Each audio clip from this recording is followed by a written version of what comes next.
Introducción. Audio número 2.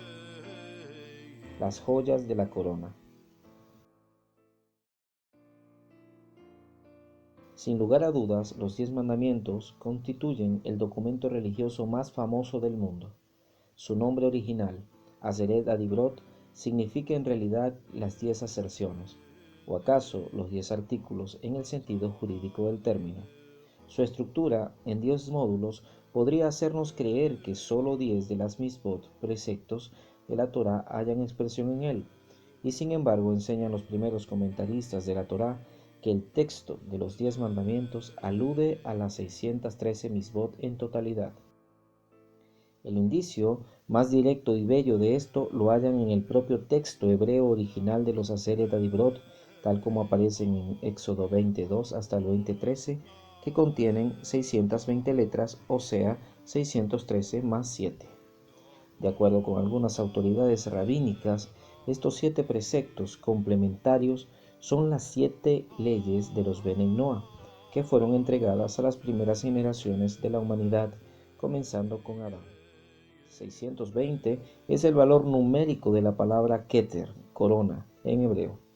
De tal manera, el pueblo judío responsable de 613 preceptos, junto con los justos gentiles que tienen sobre sí los 7 preceptos universales, adornan la corona del reinado del Todopoderoso sobre todo el mundo con 620 gemas.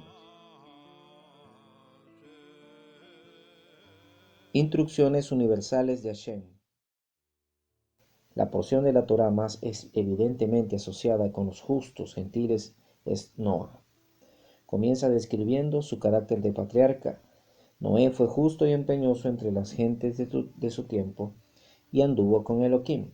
Todo no judío que desea ir con Hashem debe tratar de emular a Noah, quien a través de su empeño en seguir la palabra del Creador salvó a la raza humana de la extinción total en el diluvio, como relata la Torá. La tierra era corrupta ante el Creador y estaba llena de violencia. Y el Creador vio la tierra y observó que la tierra era corrupta, porque toda carne había corrompido su sendero en la tierra. Y el Creador dijo a Noah: el final de toda carne ha llegado. La tierra está llena de violencia por su causa, y por eso los destruiré a ellos con la tierra. Así comienza la historia de la destrucción del mundo en los tiempos de Noah. Solo él y su familia fueron salvados del gran diluvio, y cuando emergieron del arca que había construido, Hashem celebró un nuevo pacto con ellos, y en consecuencia con toda la humanidad. Lo bendijo junto a su familia y lo instruyó en los senderos del nuevo orden, declarando: ahora te he dado todo, y por eso de la sangre de vuestras almas voy a pedir cuenta. Hashem pedirá cuentas de las instrucciones que le dio a Noah, quien se convirtió así en el progenitor de todos los que nacieron tras del diluvio, los hijos de Noah o Benei Noah en hebreo. Por consiguiente, todos los seres humanos están íntimamente ligados a estas instrucciones, que en su mayoría fueron dadas previamente a Adán, y están distribuidas en 7 preceptos generales conocidos hoy como las 7 leyes de los Benei Noah, y ellas son: la prohibición de adorar a cualquier otra entidad que no sea Hashem, la prohibición de blasfemar el nombre de Hashem, la prohibición de matar, la prohibición de robar, la prohibición de cometer adulterio, la prohibición de comer carne de un animal vivo, la prescripción de establecer un sistema de justicia que asegure una sociedad justa basada en estas leyes. El significado de las instrucciones divinas. Para comprender el significado pleno de las 7 leyes, uno primero debe reconocer que la Torá, es decir, los 5 libros de Moshe, no es meramente un libro de historias acerca de las primeras generaciones de la humanidad, los hijos de Israel, su éxodo de Egipto y sus vicisitudes por el desierto, etc. También que es algo más que un documento legal que enumera los preceptos prescritos por el Creador. Desde un punto de vista más amplio, la Torá es y debe ser vivida como una revelación del Creador mismo, y en particular de su voluntad. En el lenguaje del Zohar, Hashem y la Torá son uno. Como revelación de la voluntad del Todopoderoso, la Torá puede ser descrita como un manual para la vida, revelándole a aquellos que la estudian como las instrucciones operativas del fabricante. Viéndolo de esta manera, las leyes de los Benei Noah no pueden considerarse meros requisitos técnicos que Hashem le hace a los seres humanos, sino que son la verdadera revelación de la voluntad de Hashem. Al comprometerse a cumplir con estos mandamientos, la persona está manifestando la voluntad del Todopoderoso en nuestra realidad mundana. Las expectativas que tiene Hashem de lo que podemos llegar a lograr en la práctica en tanto seres humanos como sus creaciones dependen y en la práctica pasa por la aceptación y el compromiso de practicar las 7 leyes de los Benei Noah. Más aún, como manifestaciones de la voluntad divina, estas 7 leyes son en realidad parte del mecanismo del universo, la luz, la energía y las fuerzas que hacen que éste funcione. Transmitiendo el mensaje.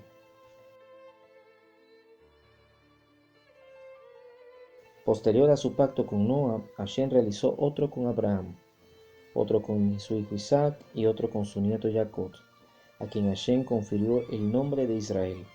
En el monte Sinaí, los hijos de Israel, o en hebreo Bene Israel, experimentaron una revelación masiva del Todopoderoso que les entregó la Torá, los 5 libros de Moshe, conteniendo una serie de leyes que comprenden 613 preceptos o misbot, que están vinculados y son obligatorios solo para los Bene Israel, el pueblo judío, y a través de ellos los judíos cumplen su misión especial en el mundo.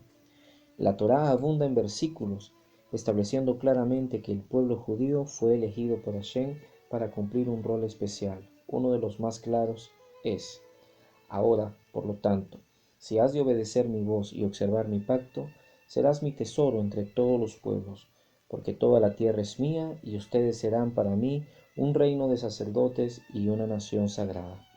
Como resultado de esta designación especial, los judíos tienen la responsabilidad de ser una luz entre las naciones, o sea, de enseñar a los no judíos a cumplir con las 7 leyes noágicas y así llevar al mundo entero al verdadero servicio al Creador único, trayendo así la redención final como lo profetizó Yeshayahu.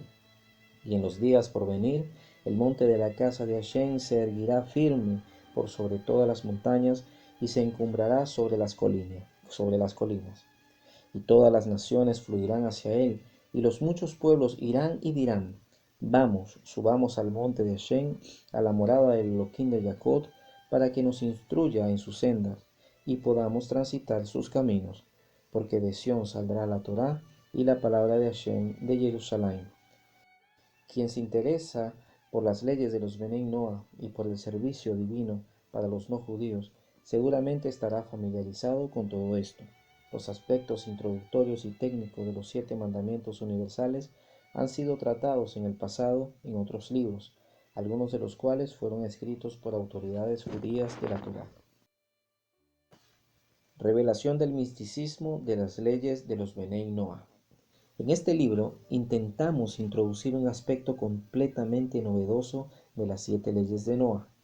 Si el empeño del Noágida por aproximarse a Shem, el Creador único, nace de un anhelo sincero por echar raíces en la verdad y florecer, debe convertirse en una forma de expresión y experiencia religiosa vivaz y creativa. La clave para lograrlo yace en la dimensión mística de la Torá. Al presentar los aspectos místicos de las leyes noágicas, tal como derivan de la Kabbalah y el Hasidismo, la dimensión interior de las enseñanzas de la Torá, este libro ofrecerá al lector los aspectos más espirituales y filosóficos teóricos del servicio divino de los justos gentiles. Por un lado, a la vez que abrirá nuevos senderos de expresión religiosa. Con este objetivo en mente, nos ocuparemos ahora de las cuestiones de la fe que implican las leyes de los Benei Noah.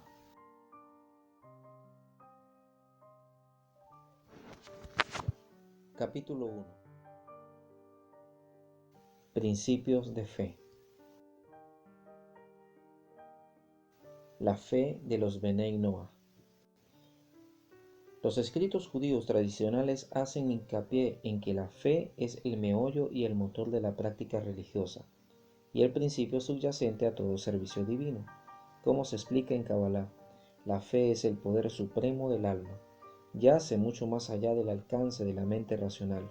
Podría decirse que flota más allá de la comprensión. Aunque el mandamiento fundamental de los Benei Noah es la prohibición de rendir culto a dioses ajenos, esto es practicar idolatría, debe plantearse la cuestión de si realmente es imprescindible que los noágicos crean en el Creador único. Por cierto, esta pregunta resulta paradójica. ¿Por qué una persona que no cree en la existencia del Creador querría cumplir sus mandamientos? Sin embargo, se verá menos paradójica si consideramos que hay muchas situaciones en la vida en que se pierde la fe consciente en el Todopoderoso, pero se sigue cumpliendo los mandamientos de la Torá, dejando las cuestiones de fe para después. La mecánica de la acción se reproduce y continúa aunque su motor se ha apagado. Más aún, es muy común encontrar gente que cumple los preceptos religiosos por motivo que difieren de la creencia en Hashem. Puede ser que lo hagan por tradición, como quienes crecieron desde niños en estas prácticas, o por valores culturales colectivos. Su sociedad lo prescribe, o incluso solo por aligerar la presión social.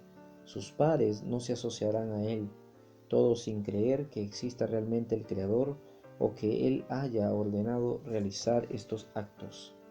En la actualidad existen relativamente pocos Benei Noah en el mundo, por lo que estas razones externas no parecerían ser muy influyentes en sus vidas, pero a medida que el número se incremente, como lo previno el profeta, y las personas se conviertan en la segunda y tercera generación de Benei Noah, viviendo en grandes comunidades o incluso en culturas que practican estos mandamientos, el interrogante de la fe obligatoria se vuelve más y más importante. Para brindar una respuesta y explorar más profundamente el tema que gira alrededor de la fe en el sagrado bendito sea, comencemos refiriéndonos a la plegaria que concierne a los Benei Noah. Hablar de la fe en Hashem implica en principio someterse al riesgo de un tema de límites difusos, arriesgarse a la confusión y al sinsentido. ¿Qué es exactamente lo que implica el concepto de fe en el Creador único? ¿Cuáles son los artículos o principios de fe delineados por la Torá? ¿Son diferentes para los judíos y para los que no lo son? Aunque el judaísmo ve la fe como algo suprarracional y por lo tanto aparentemente no sujeto a clasificarse o basarse en un conjunto de principios lógicos, hace unos 850 años, Maimónides, indiscutiblemente la máxima autoridad en la ley judía y el pensamiento de la Torá, compiló una lista de 13 principios de fe judía del siguiente modo. Hashem es el creador y responsable de todo lo que ocurre. El creador es uno. El creador no es corporal. El creador es atemporal. Se debe adorar solo a Hashem. La profecía es verdad. La profecía de Moshe es fundamental y verdadera. La Torá es completa. La Torá es eterna. Hay una providencia divina. Hashem da recompensa y castigo. El Mashiach llegará. Hashem resucitará a los muertos. Como lo sostuvieron varias autoridades, a continuación de Maimónides, estos 13 principios surgen de 3 principios más generales. 1. La fe en la unicidad y singularidad del Todopoderoso. La fe en la veracidad universal y eterna de la Torá como expresión de la voluntad del Creador. Y por último, la fe en la recompensa y castigo basado en la conducta de cada individuo. Por supuesto, estos 13 principios son a su vez una elaboración de la expresión general de la fe de la Torá en la absoluta unidad de Hashem. Oye Israel, Hashem es nuestro Elohim, Hashem es uno. Los números del pacto. Entonces ahora tenemos que el principio general más importante de la fe en Hashem se divide en 3 principios más específicos que a su vez se dividen en otros 13 principios enumerados por Maimónides.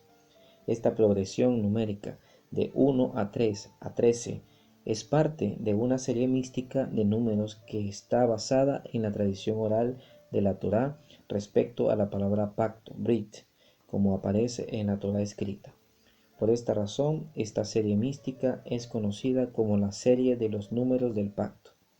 La fuente tradicional para esta serie de números se encuentra en una Mishnah que dice: la circuncisión es grande porque 13 pactos fueron hechos en ella.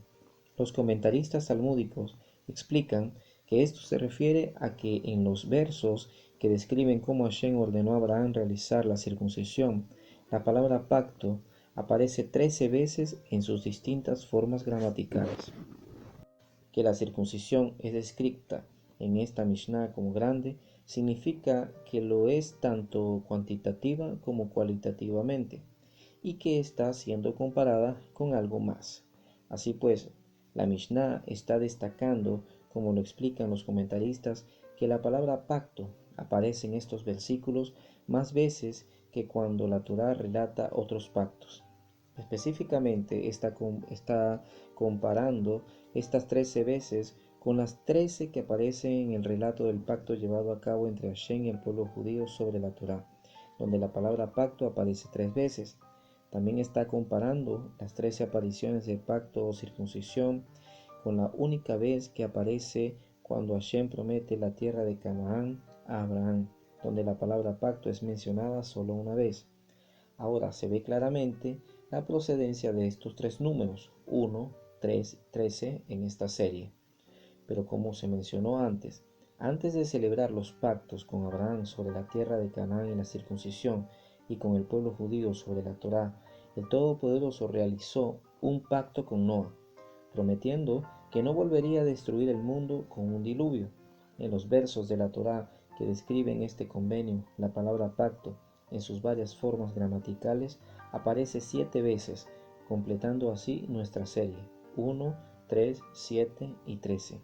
Estas 7 instancias corresponden a los 7 mandamientos de los Benei Noah y a los 7 colores del arco iris, el signo del pacto entre Hashem y Noah, como será explicado más adelante. Los 7 principios de fe para los Benei Noah. La serie de números del pacto comienza así con los números 1, 3, 7 y 13. ¿Qué exacto es entonces que los Benei Noah tengan 7 principios de fe? Por cierto, observando los 13 principios de fe de Maimónides, podemos ver que se dividen claramente en 7 categorías más generales como sigue: la fe en la existencia de Hashem el Creador, la fe en la unicidad del Creador, debemos adorar solo a Hashem, la veracidad de la profecía, la eterna verdad de la Torá, la recompensa y el castigo, el buen destino final de la creación. Estos 7 principios de fe que cubren la doctrina básica de la fe de los Benei Noah se corresponden perfectamente con sus 7 leyes y como tales podemos verlas en su esencia y su espíritu interior. Mientras que 6 de los 7 principios son enunciados usualmente en forma negativa, es decir, como prohibiciones, estos artículos de fe son de naturaleza positivos.